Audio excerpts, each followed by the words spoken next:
네, 제 목소리나 또 제가 공유하고 있는 화면 여러분들 잘 보이시죠? 네, 감사합니다. 또 우리 여기서도 또 잘 보이시죠? 네, 네, 괜찮습니다. 감사합니다.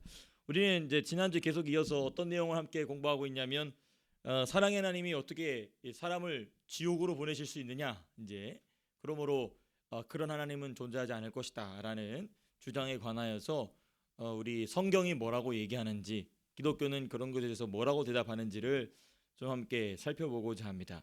우리 민서가 한번 큰 목소리 한번 읽어줘 볼까요? 네, 이 뭐냐면 하나님은 그 기독교에서 말하는 성경이 말하는 하나님은 사랑이시면서 동시에 그쵸 공의 하나님이시다. 네, 이걸 함께 가지고 계신 분이시다라는 얘기를 성경이 이야기하고 있습니다. 이것에 대해서 참 지혜롭게 잘 쓴 책이 있어요. 제 6번 각주인데요. 6번 각주에 보게 되면은 베키 피퍼트라는 그 미국의 이 기독교 작가가 쓴 책인데 Hope Has Its Reason이라는 책에 나와 있는 글귀입니다. 이번엔 한번 우리 서희가 한번 읽어줘 볼까요?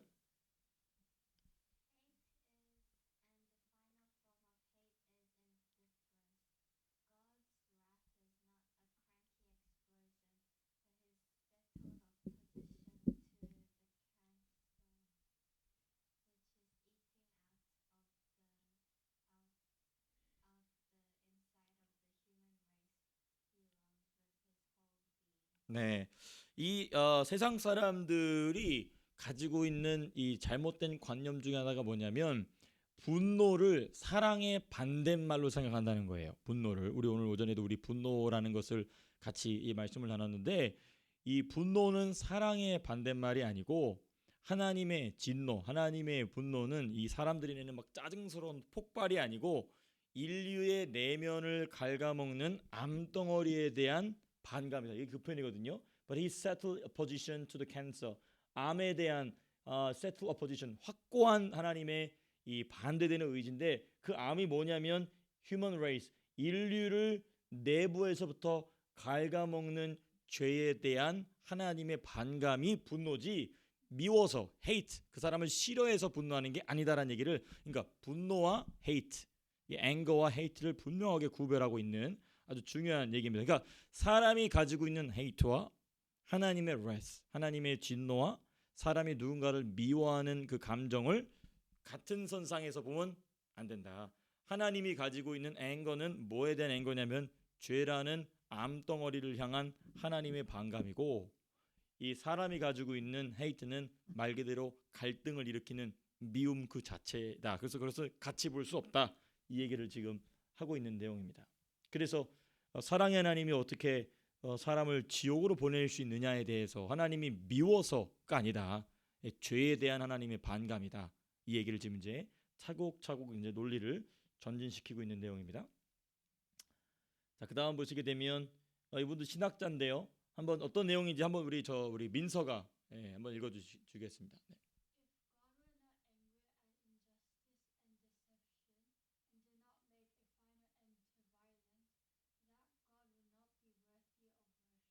Do you get the idea in this sentence? A little bit? It's okay to define. 이 말이 무슨 말이냐면 하나님이 injustice 그러니까 불의와 그리고 deception 어떤 타락이라든지 범죄에 관하여서 하나님이 분노하시지 않고 또 나아가서 하나님이 그러한 상황에 대해서 특별히 이 violence 폭력에 관하여서 그러니까 불의와 그리고 타락과 그런 폭력에 관하여서 하나님이 최종적 결정을 내려주시지 않는다면 그 하나님은 인간으로부터 예배받을 만한 가치가 없는 신이다 라고 얘기하는 거예요. 그러니까 하나님이 죄에 대해서 분노하시고 또 죄에 관하여서 폭력에 관하여서 하나님이 최종적 판결을 내리시는 분이시기 때문에 그 하나님은 예배받기 합당하신 하나님이다. 그런 뜻이거든요. 그런 말을 지금 하고 있는 겁니다. 그다음 이제 이 동일한 신학자가 쓴 책에 이런 말이 있습니다. 네, 그다음 표현이 뭐냐면 자, 우리 한번 서희가 한번 읽어줘 볼까요?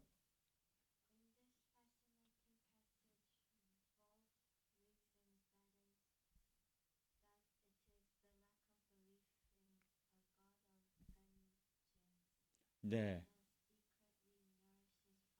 네.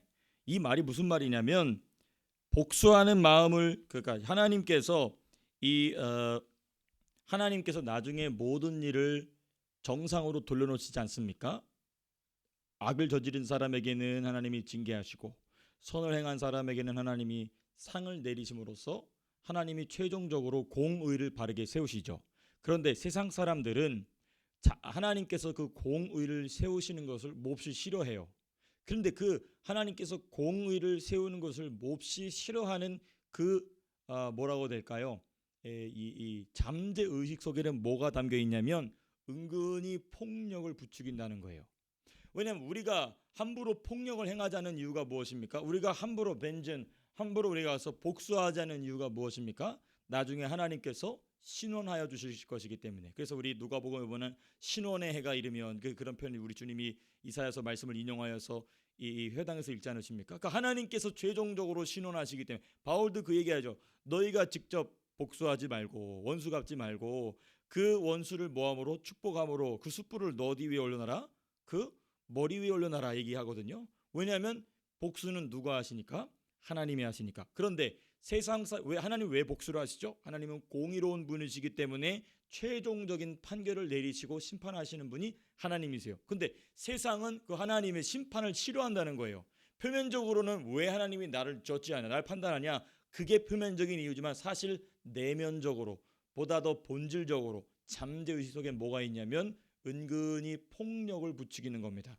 본인이 스스로 뭐 할 수 있도록? 복수할 수 있도록.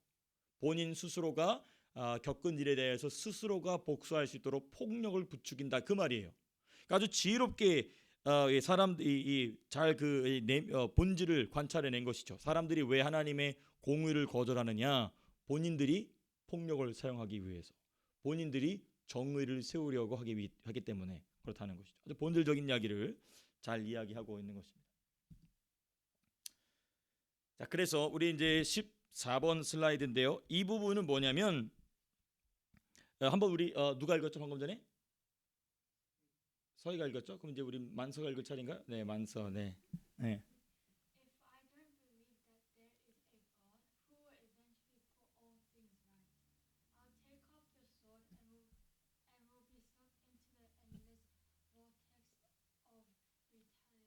네, 이 말이 뭐냐면 한국어로 잘 번역이 되어 있어요. 이렇게 되어 있습니다. 제가 천천히 읽어볼게요. 하나님이 살아계셔서 언젠가는 만사를 바로 세우시리라는 확신이 없으면 칼을 집어들고 끝없는 복수의 소용돌이 속으로 빨려들 수밖에 없다. 그릇된 일들을 모두 바로잡고 온갖 빚을 깨끗하게 청산해줄 하나님의 존재를 굳게 믿을 때에만 자제력을 가질 수 있다.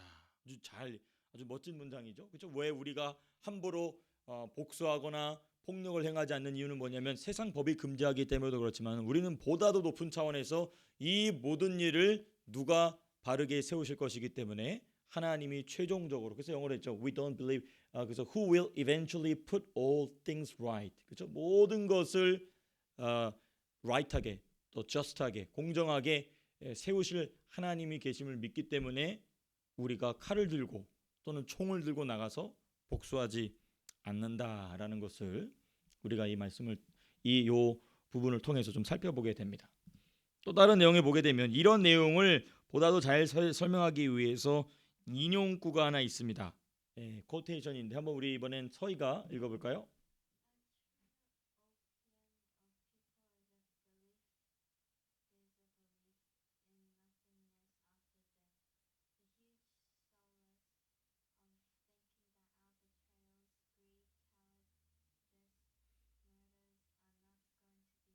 네, 여기 보게 되면 이게 이제 사람들로 하여금 이 민중을 마비시키는 아편이다라고 지금 이 책에서는 번역이 되어 있는데 이 아편이 뭐냐면 마약이지 않습니까?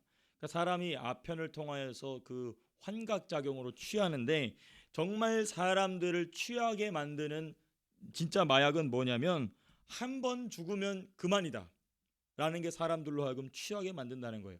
한 번 죽으면 끝이고 그 이후에는 심판 이런 건 없다.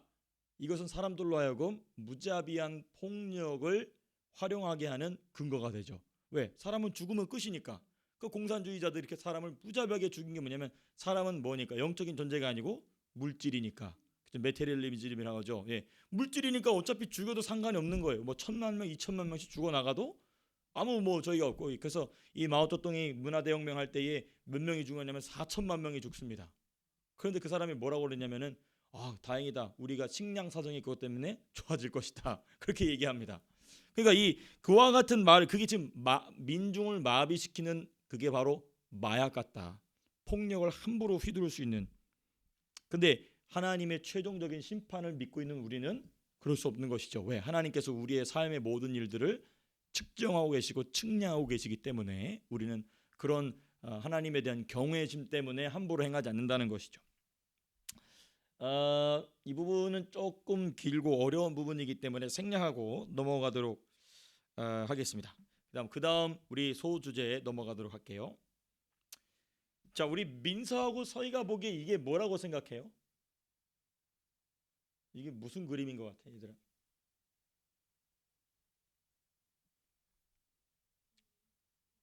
It looks like you can't see it, okay. 물어본 제가 잘못인 것 같아. 미안해, 얘들아. 미안해. 미안해. 물 안 물어볼게. 이게 뭐냐면 이게 지옥입니다. 지옥에 대한 그림이에요.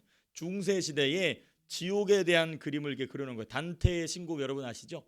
단테의 신곡에 보면은 그 단테가 상상 속에서 그 로마 카톨릭적인 개념을 가지고 지옥은 이런 층으로 돼 있다. 그래서 보면은 제 첫 번째 1옥은 림보다. 림보는 이제 유아들이 들어가는 림보죠. 근데 림보도 종류가 여러 가지입니다. 맨 위에 보면 1옥이라고 돼 있죠. 근데 저 림보도 최근에 하나 캔슬된 림보가 하나 있죠.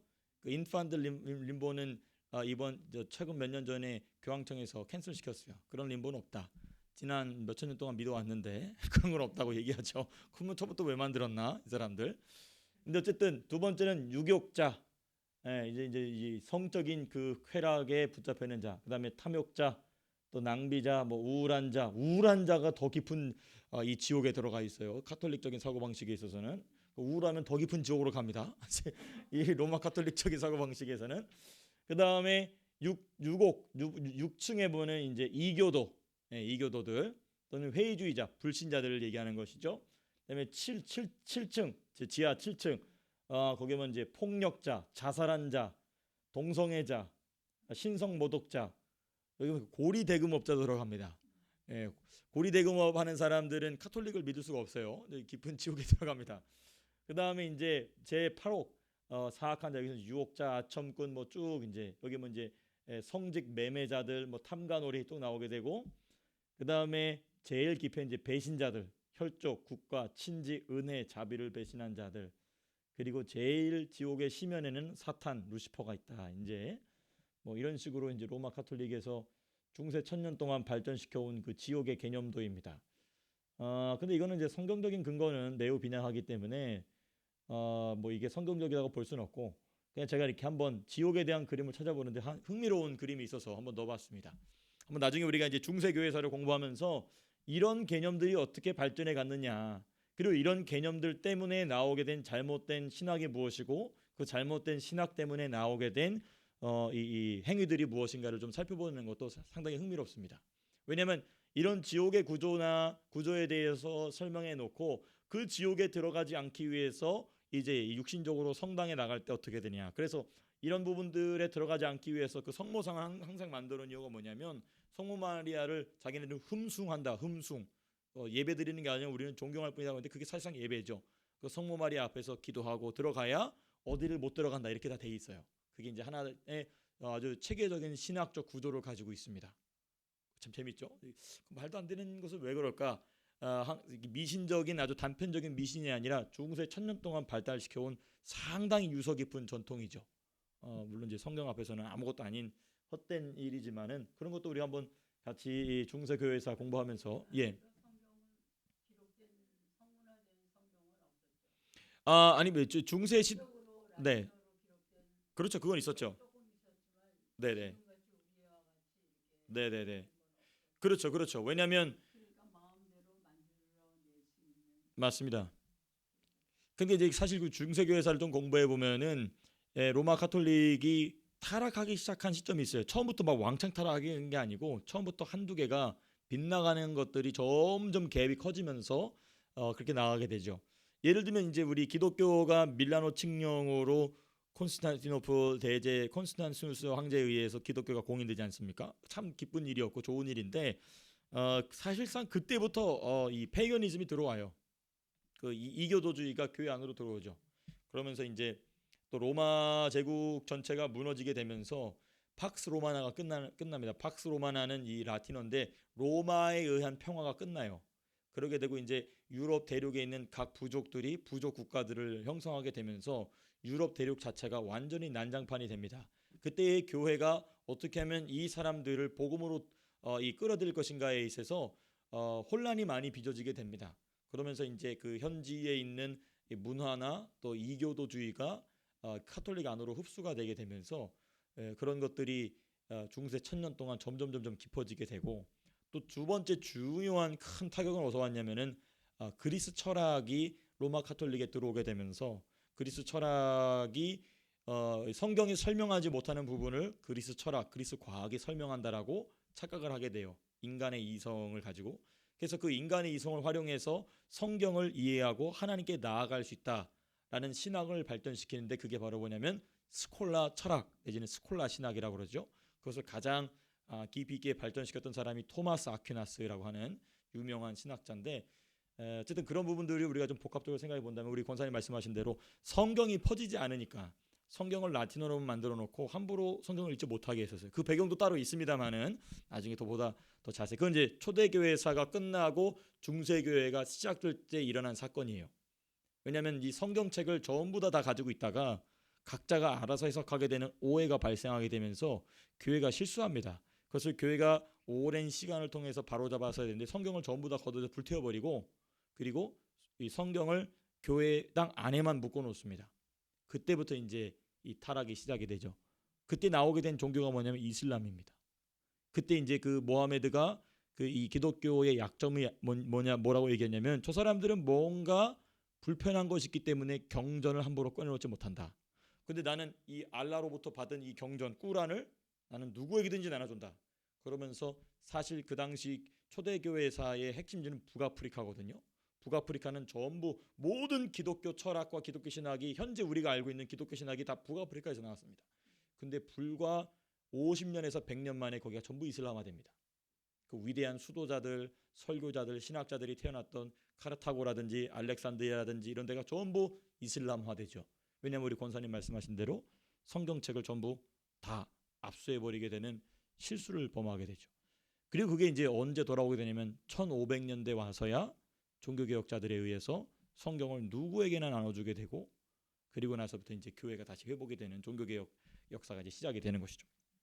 자, 원래 내용을 좀 돌아와서 A loving God would not allow hell. 사랑의 하나님은 지옥을 허용하실 수 없다. 뭐 이런 주제의 주제입니다. 지옥은 어떤 곳인가에 대해서 secular and biblical view on hell.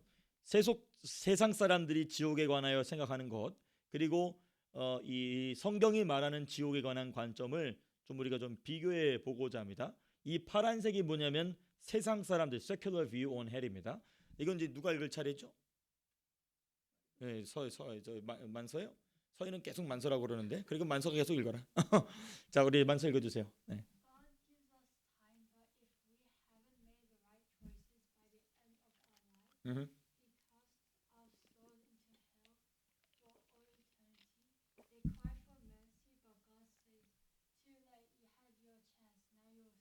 네, 아주 쉬운 이게 말이 뭐냐면 하나님이 우리의 삶 속에서 우리가 올바른 결정을 내리는지를 지켜보시다가 올바른 결정을 내리지 못하면 우리가 마지막에 우리가 지옥에 보내지 말라고 한다 할지라도 나는 너에게 기회를 줬기 때문에 너는 지옥으로 가야 돼 하고 나서 우리를 지옥에 던진다는 거예요. 이게 세상 사람들이 생각하는 지옥관입니다. 지옥관.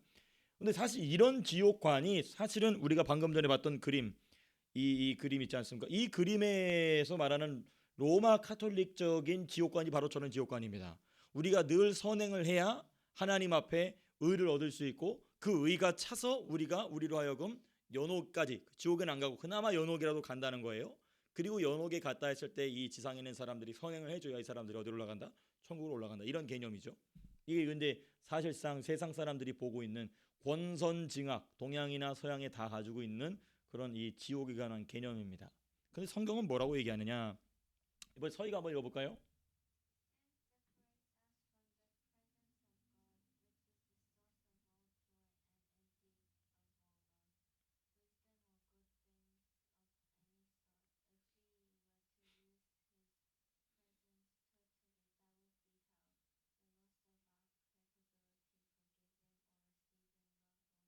네, 잘 읽어줬어요.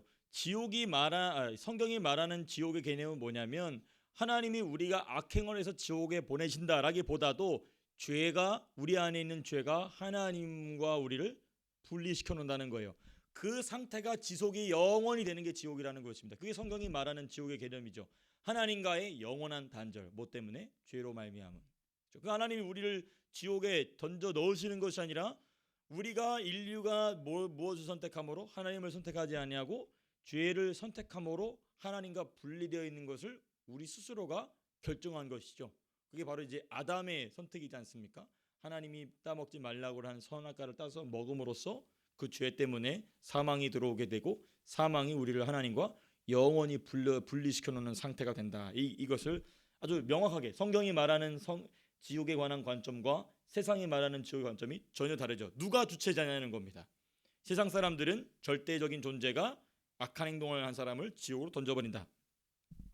그러나 성경은 뭐라고 얘기냐면 그게 아니고 그거는 본인의 선택이라는 거예요. 본인의 선택으로서 지옥으로 간다는 것이죠. 이게 이제 성경이 말하는 지옥의 관점과 세상이 말하는 지옥의 관점에 대해서 잘 정돈해 놓은 내용입니다. 그리고 나서 성경적인 근거를 이야기하죠. 누가복음 16장 19절에서부터 31절에 보게 되면 우리가 잘 아는 비유, 거지 나사로와 부자에 대한 비유가 나옵니다. 우리 뭐 지금 성경을 찾아보실 필요는 없으시고요. 특별히 지금 이 팀켈러 목사님은 누구의 모습을 관찰하고 있냐면 지옥으로 가 있는 부자의 모습을 관찰합니다. 지옥으로 가 있는 부자의 모습을 살펴보게 되면 자, 우리 맨 첫 번째 왼쪽 한번 저기 우리 민서인가요? 네, 민서 한번 읽어줘 볼까요? 네.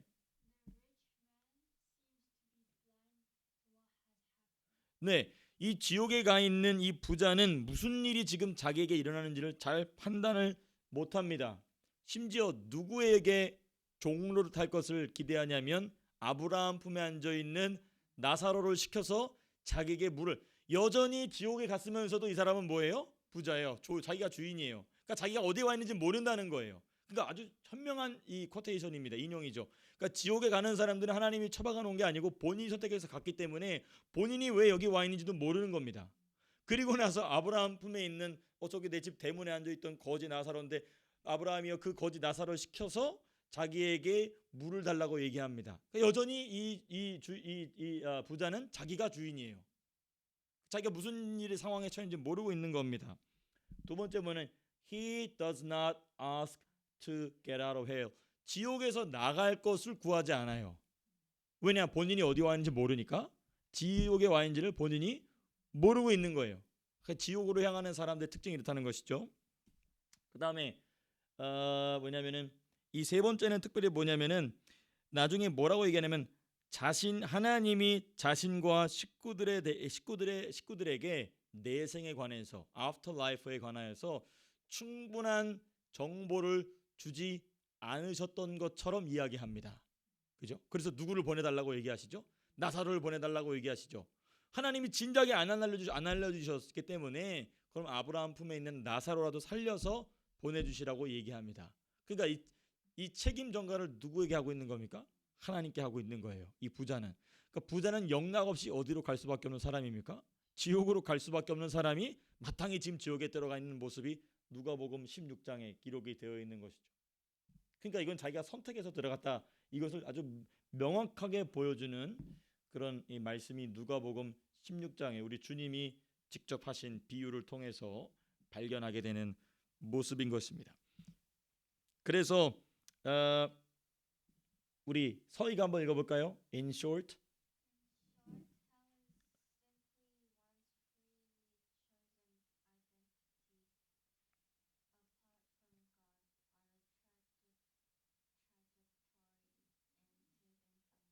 네, 한국어로 잘 번역이 되어 있습니다. 간단히 제가 읽어드릴게요. 간단히 말해 지옥이란 그저 무한을 향해 가는 여정에서, 그쵸? 지옥은 영원하니까 무한을 향해 가는 여정에서 하나님을 떠나 자유로이 선택한 정체성을 의미한다. 그렇죠? 자기가 선택한 정체성이라는 거예요. 무한을 향해서, 무한이라는 어떤 시간을 초월한, 공간을 초월한 곳으로 자기 스스로 자유롭게 선택한 겁니다. 반면에 우리 예수 믿는 사람들은 자유롭게 선택한 것이 아니라 하나님의 선택에 따라서 우리는 가는 것이죠. 어딜 향하여? 영원을 향하여서. 이 사람들도 영원을 향해 간다는 거예요. 그러나 자유롭게, 누구도 그 사람들의 선택을 방해하지 않고 얼마든지 인격적으로 존중을 받으면서 어디로 간다? 지옥으로 간다는 것입니다. 이게 성경이 말하는 지옥의 개념이라는 것이죠. 그래서 우리 서희가 한번 읽어줘 볼까요? First.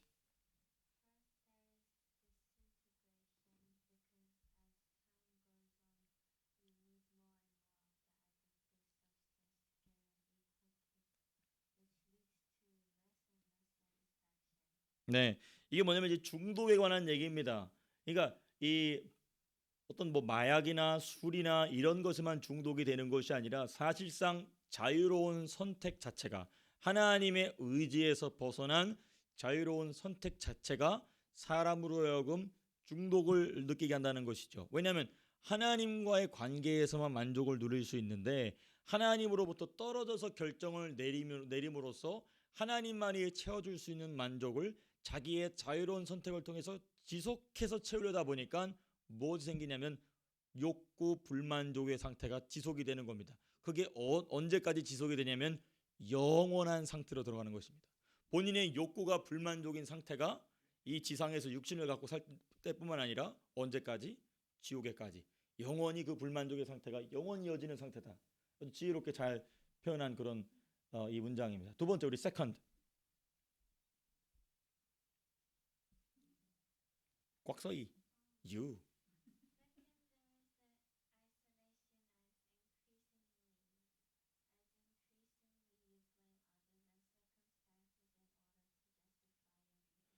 네, 이렇게 지옥으로 향해 가는 사람의 특징이 뭐냐면 아이솔레이션이에요. 뭐냐면 혼자 고립된다는 것입니다.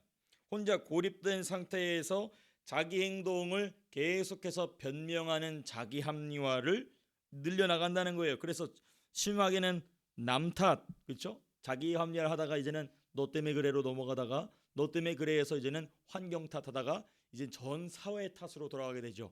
예, 이런 식으로서 그렇게 함으로써 다른 사람에게 탓을 돌림으로써 자기의 행동을 정당화시킨다. 예, 그렇죠? 자기 잘못을 인정하지 못한, 사실 지금 이런 상태가 지금 우리 욥기를 보면 계속 반복이 됩니다. 욥의 새 친구도 그렇고 욥도 그렇고 계속 그게 반복이 되죠. 반복이 되면 될수록 문제가 해결되고 이 상황이 설명이 돼야 되는데 설명이 점점 엉키죠. 점점 엉키다 보니까 설교를 준비해야 된 정성현 목사의 머리는 터집니다.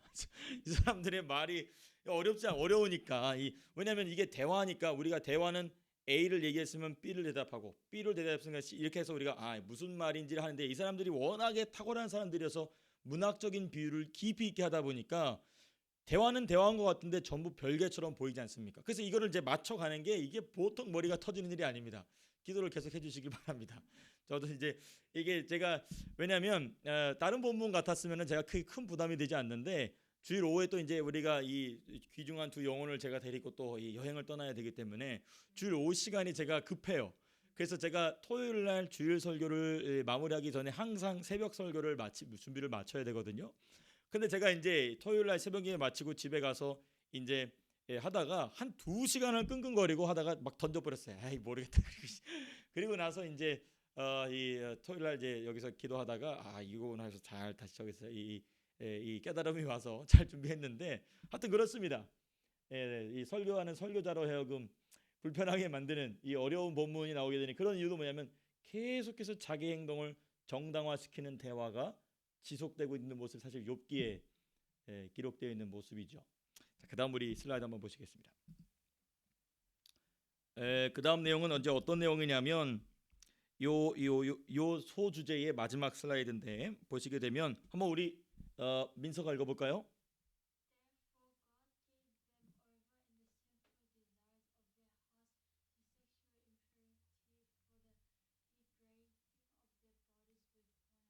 네, 우리 로마서 1장 말씀 이 마귀의 법 아래에 있는 사람의 모습을 우리가 로마서 1장 같이 공부하면서 살펴봤던 내용인데 하나님이 뭐라고 하냐면 God gave them over.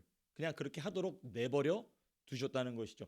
그래서 제가 이 파란색으로 소제목을 붙여놨는데 self-indulgence and reprobation. 이 뭐냐면 방종과 유기예요. 방종과 유기. 사람은 방종하고 하나님은 유기해 두시고 사람은 막 방종하죠. 자기 마음대로 막 행하죠. 그 마음대로 행하는 것을 하나님은 그냥 내버려 두시죠. 그걸 유기했다. 유기됐다. 버려진 상태다. 하나님이 자유롭게 하도록 내버려 두신다는 것입니다. 그리고 나서 이것을 어떻게 정돈해서 표현하고 있냐면 자 우리 민서 한번 더 읽어볼까요?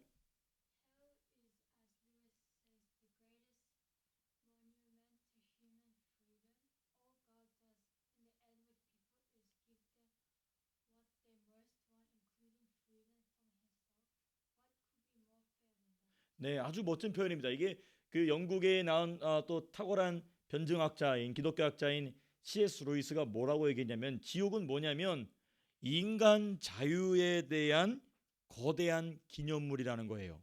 인간이 자기 자유대로 자기가 하고 싶은 대로 한 것을 가장 멋지게 기념하고 있는 게 지옥이라는 것입니다.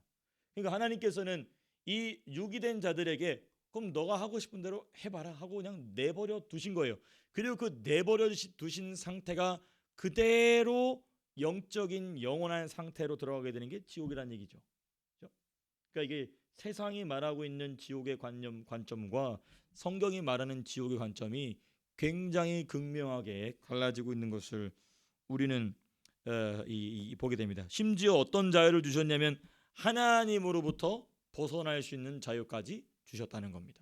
그러니까 맨 마지막에 What could be more fair than that? 이것보다 공평한 일이 어딨냐? 하나님이 자기로부터 벗어날 수 있는 자유까지 주셨으면 하나님이 얼마나 더 사람에게 자유를 주실 수 있겠느냐 이 이야기를 지금 하는 것입니다. 물론 이제 우리 교회에 실력 있는 우리 성도님께서는 다 이렇게 생각하시겠죠.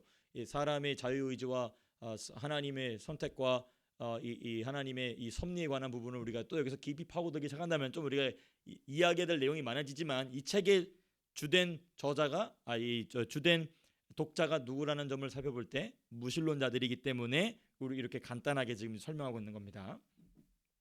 자, 그래서 이제 C.S. 루이스 책을 또 한 번 더 인용합니다. The Problem of Pain이라는 책인데 C.S. 루이스의 이번에는 누가 읽어야 되죠?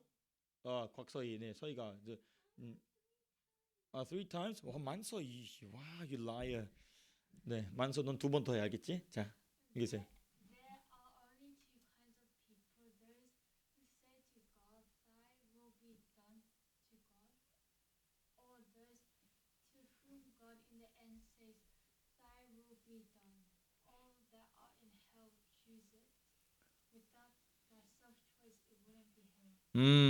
여기 아주 이게 참 C.S. 루이스는 이런 표현들을 아주 이렇게 아주 뭐라고 해야 될까요? 이 명쾌하게 잘 문장을 만든 탁월한 학자인데 한국말로 이렇게 되어 있습니다.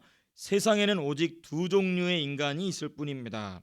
첫 번째는 주님의 뜻이 이루어지이다 하고 하나님께 이야기하는 이들과 두 번째 종류는 하나님이 끝내 내 뜻대로 될지어다라고 말씀하시는 부류지요.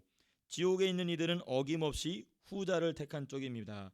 스스로 선택하지 않고는 지옥에 있을 리가 없습니다. 그렇죠? 우리는 어떤 사람들입니까? 하나님의 뜻이 이 땅 가운데 이루어지기를 원합니다 하는 사람들인데 어떤 지옥으로 가는 사람은 어떠냐면 하나님이 내 뜻이 이루어지기를 원한다라고 하는 사람들이라는 거예요.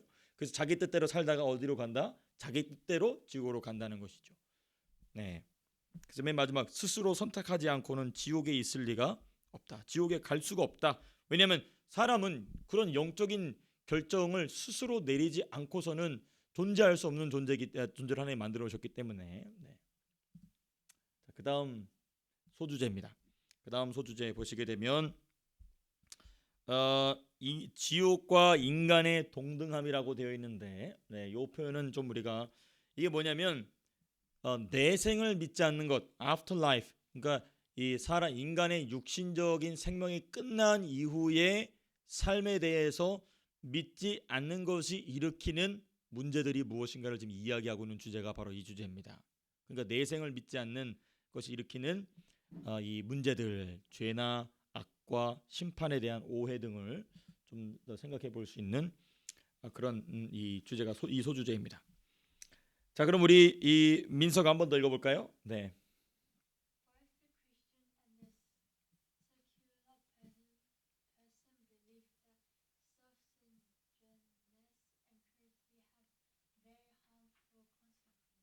자, 이거는 뭐냐면 잘 읽어줬어요. 그만 잘 읽었어요. 어제 어려운 단어가 많은데, 네, 막 자기 마음대로 만들어서 잘 읽고 있어요. 네, 훌륭해요. 괜찮아. 괜찮아.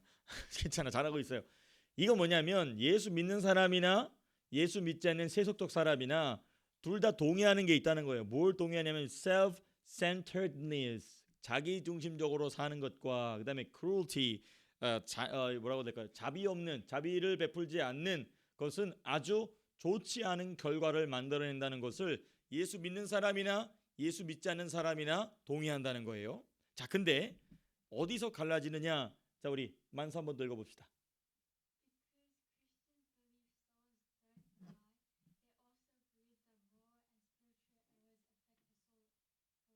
네, 왜냐하면 이 예수 믿는 사람들이 우리가 육신을 입고 살 때에 자기 중심적인 삶을 살고 또 잔혹한 삶을 살게 되면 아주 좋지 않은 결과를 낳게 된다라고 믿는 이유는 뭐냐? 우리의 영혼은 죽지 않는다라는 것을 믿기 때문에, 그리고 우리가 육신을 입고 살 때의 잘못들이 영원에 영향을 줄 수 있다라고 믿기 때문에 우리는 예수 믿는 사람들은 자기 중심적이거나 이기적이거나 다른 사람들에게 해를 끼치는 행동을 하지 않는다는 거예요. 그런데 예수 믿지 않는 세속적인 사람들은 왜 그렇게 생각하느냐? 어떻게 생각하느냐? 자, 우리 한번 민서 한번 읽어볼까요? Liberal.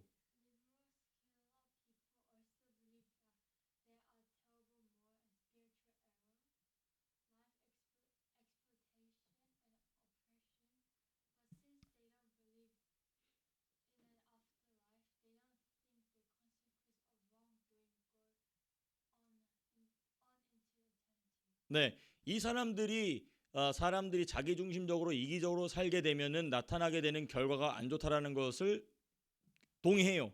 그러나 이 사람들이 그렇게 생각하는 이유는 어떤 것 때문에 그러냐면은 이것이 영원한 삶에는 영향 미치지 않는다. 왜? 영원한 삶 자체가 없다. 그러니까 단순히 우리의 개인적인 인간의 삶 속에서의 이 안정을 위한 것뿐이지 이것이 어떤 영혼을 두고 어떤 이 영생에 또는 이 인간의 육신의 삶이 끝난 이후까지는 영향을 미친다라고 이 사람들은 생각하지 않고 있다는 것입니다. 그러니까 악행의 결과가 영속성을 갖느냐, 영속성을 갖지 않느냐. 영속성이라는 게 뭐냐면 영원히 지속되는 속성이라는 얘기지 않습니까? 그러니까 이 악행의 결과를 우리는 영속성을 갖는다라고 우리는 믿습니다. 왜냐하면 우리 영이 영원히 존재하는 존재고 부활해서 그 부활체가 영원히 존재하는 것임을 성경이 말하고 있기 때문에. 그런데 이 사람들은 그렇게 믿지 않는다는 거예요. 단순히 인간 사회의 안정을 위한 것뿐입니다. 인간 사회의 안정을 위한 것뿐이죠. 여기서 결정적인 차이가 발생하게 되는 겁니다. 자, 그럼 우리 민서 한번 더 읽어볼까요?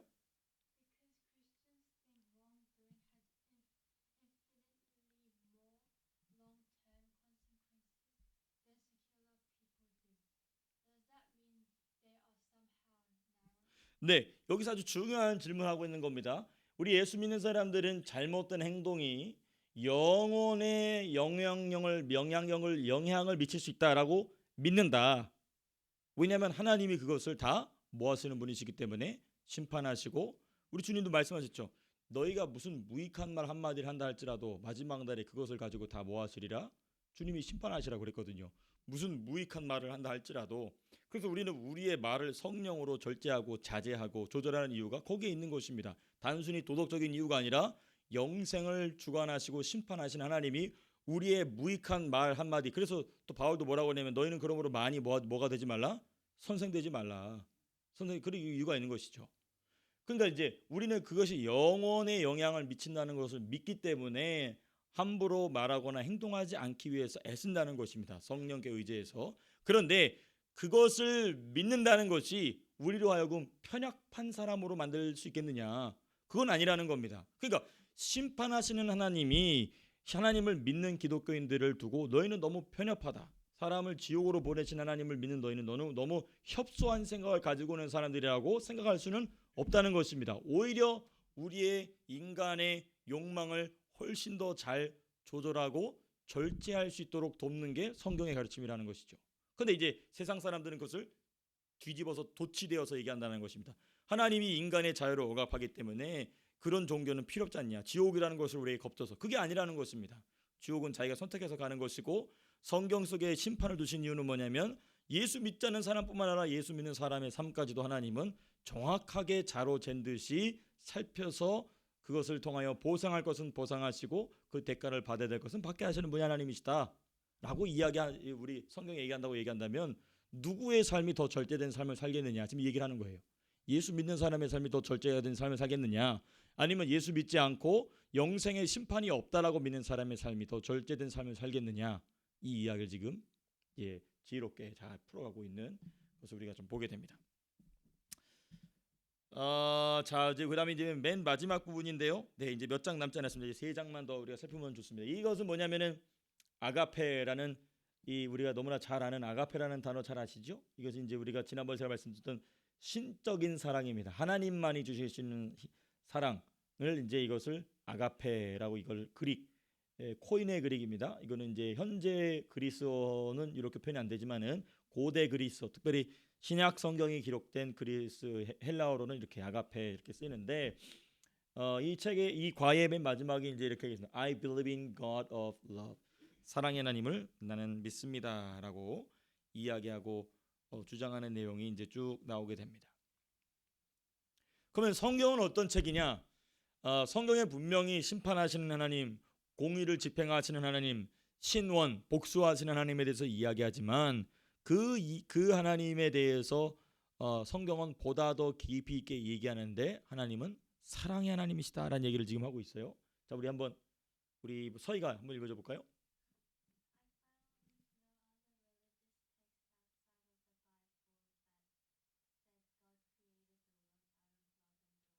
그렇죠. 이 세상에 존재하는 어떤 종교 경전도 절대자가 세상을 창조한 게 사랑 때문에, 사랑과 기쁨 때문에 이 우주 만물을 창조했다라는 경전은 이 세상에 하나도 없습니다.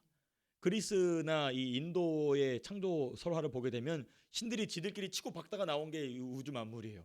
지들끼리 막 치고 박다가, 아니면 서로 음행을 하다가 나온 게 이 우주 전체라고 보는 이 종교들도 있습니다. 그러나 성경만 유일하게 하나님이 왜 온 우주 만물을 창조하셨느냐? 본인의 영광을 사랑 가운데, 기쁨 가운데 나누시기 위해서. 그래서 우리 창조할 때 보면은 성령이 수면 위에 운행하시니라는 표현 있지 않습니까?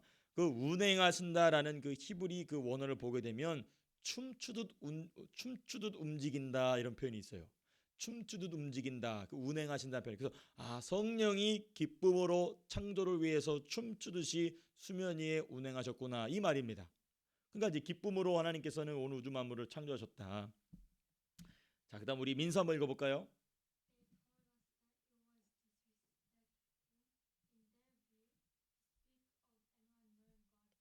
네, 심지어 세상의 종교들은 인격적으로 우리가 하나님의 사랑을 받고 있고 또 우리도 하나님을 사랑한다는 걸 말 자체가 매우 불경스럽다라고 얘기한다는 거예요. 이슬람만 봐도 그렇죠.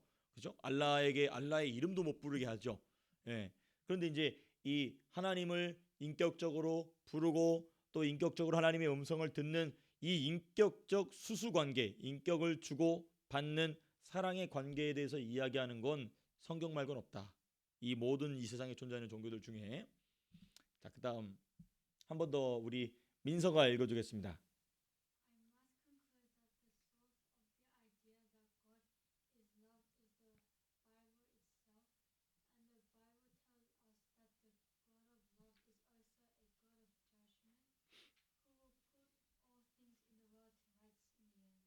네, 이 말은 뭐냐면은 이 세상에 존재하는 어떤 종교들 중에서도 사랑을 하나님의 지배적인, 그러니까 절대자의 지배적인 속성을 사랑이라고 얘기하는 종교는 없다는 거예요. 근데 성경은 뭐라고 했죠? 하나님은 무엇이다?